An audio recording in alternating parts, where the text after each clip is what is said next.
But this Offset dude, I ain't gonna leave him out.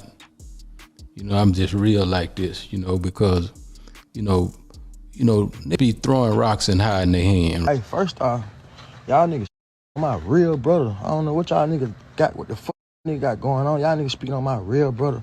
How dare one of y'all niggas speak on me and Tate relationship, nigga? I don't know you, nigga. A can of paint, nigga. Y'all niggas don't know how me and my brother rock, nigga. You trying to clear your face, nigga. This your 5th interview, nigga.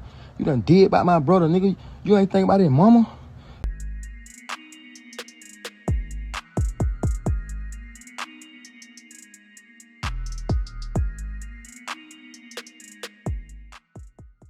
Oh yeah, Diddy got a podcast.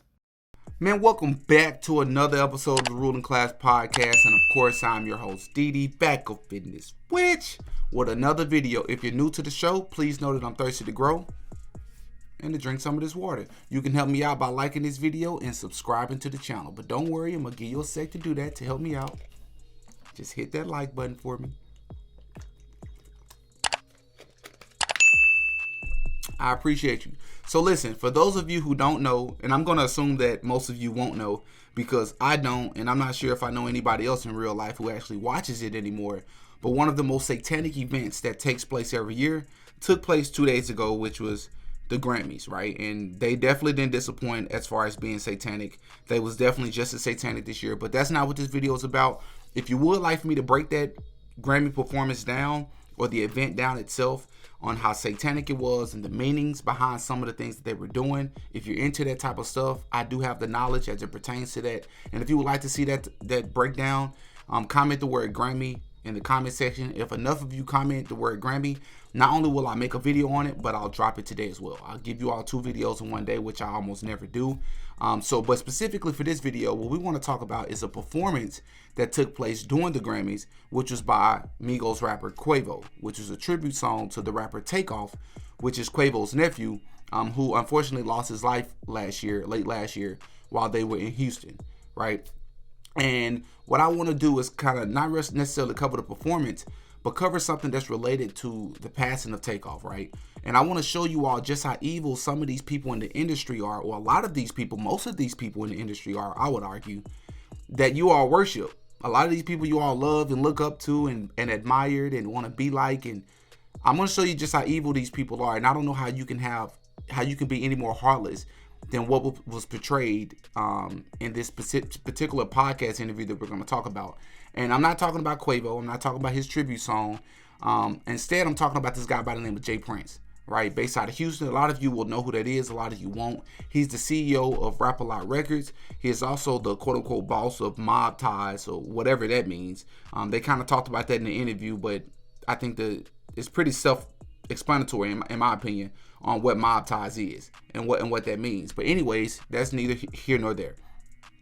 There's this rumor that Offset and Quavo had a heated back and forth, right before Quavo went on stage to perform his tribute song to Takeoff, because Offset allegedly wanted to perform the song with Quavo, right? They had a back and forth, but even more so, what I want to talk about is that the fact, while the Grammys was taking place, there was something else that was trending, which is an interview that Jay Prince did with $1 Million Worth of Game podcast, with Gilla the Kid and Wallow.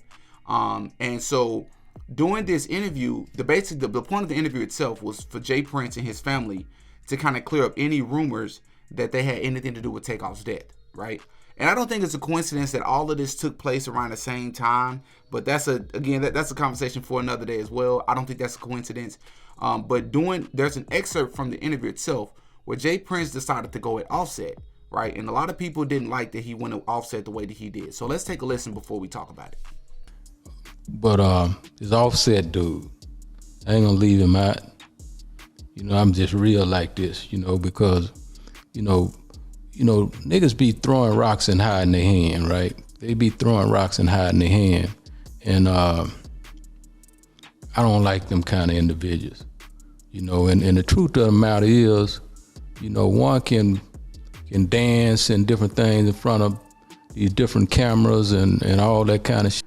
And when reality, the truth of the matter is, nigga, you wasn't really right there with Takeoff when he was alive. You know what I mean? So for you to be taking these positions that you taking, you know what I mean? And I got people everywhere, so I hear all kinds of things. I'm gonna just say this to you. Don't never put me in no position where, you know, I have to defend myself. You know what I mean? That wouldn't be healthy for you.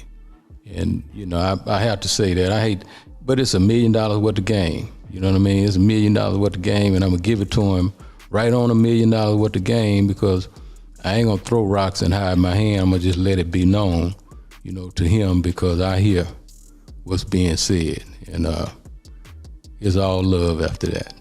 I want you all to just consider something for a sec. This is what I mean when I say the gift of discernment, right? Because the average person can look at that and say, well, he decided to address Offset. He didn't like what Offset did or things Offset have been saying, so he decided to address them. No, this is the point of having the gift of discernment, because a lot of us can look at that and not think much of it, but there are other people like myself who can look at that and say, there's a little bit more that he's saying there. What I saw and what I heard was somebody who was being heartless, right?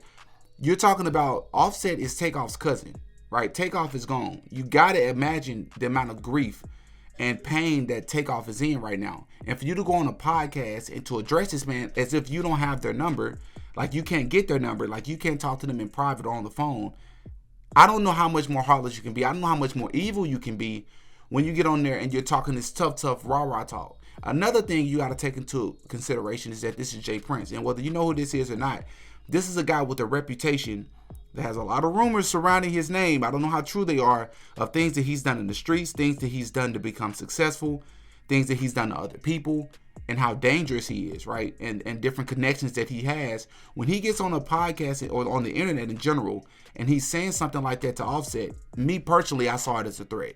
Me personally, if I'm QC, if I'm P, and I'm those people down there in Atlanta, I'm looking out for Offset, because that man's life could be in danger. Me personally, that's what I saw. That's what I felt when I watched this interview, right? But Offset himself actually caught wind of this interview and what Jay Prince had to say about him, and he responded on video. So let's take a listen. Hey, first off, y'all niggas my real brother. I don't know what y'all niggas got, what the fuck nigga got going on. Y'all niggas speaking on my real brother. How dare one of y'all niggas speak on me and Tate relationship, nigga? I don't know you, nigga. A can of paint, nigga. Y'all nigga don't know how me and my brother rock, nigga. You trying to clear your face, nigga. This your 5th interview, nigga. You done did about my brother, nigga. You ain't think about his mama. You ain't think about the family, nigga. We ain't said nothing. Ain't nobody said nothing but you niggas. You niggas, man, who y'all nigga think y'all nigga is? John got it, nigga. Ain't nobody going for none of that, bro. I ain't studying none of that shit talking about either. And if you heard something from me, I'ma tell you it's gonna come from me. Call my phone. Y'all nigga going off of he say, she say. Then y'all nigga supposed to be this is who y'all supposed to be.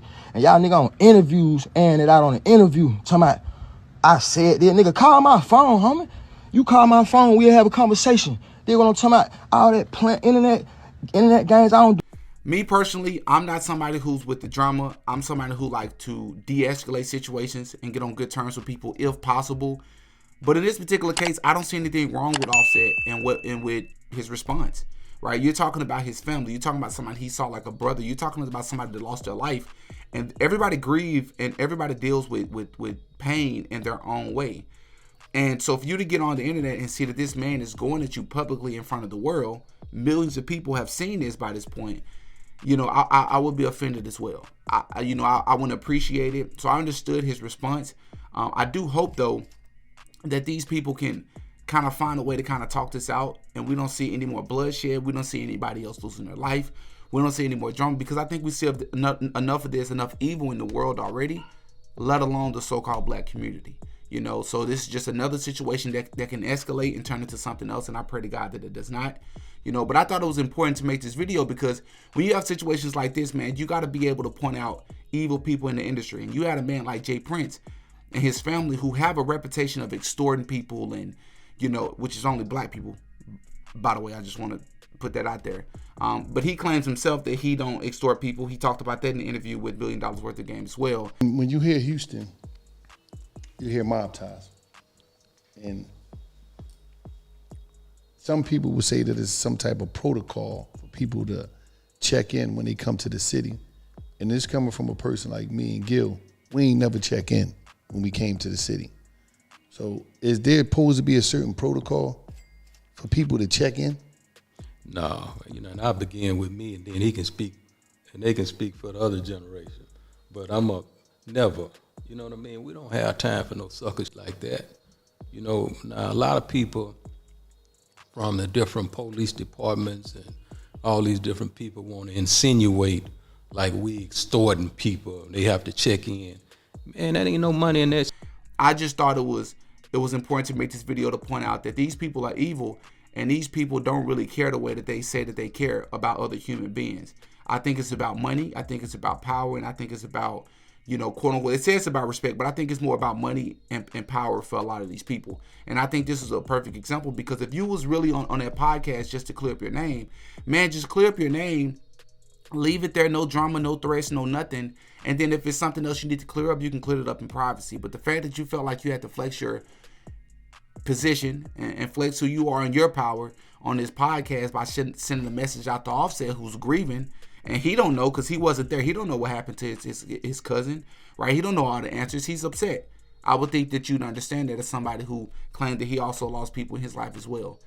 So I think that speaks to how evil that man really is and what it takes to get to the top. And they claim that it's about hard work, but I think this is more proof that it's a lot more stuff that goes on behind the scenes. So hopefully this does not escalate. Y'all have in the comment section, y'all give me y'all thoughts on this situation. Until next time, peace. Oh yeah, Diddy got a podcast.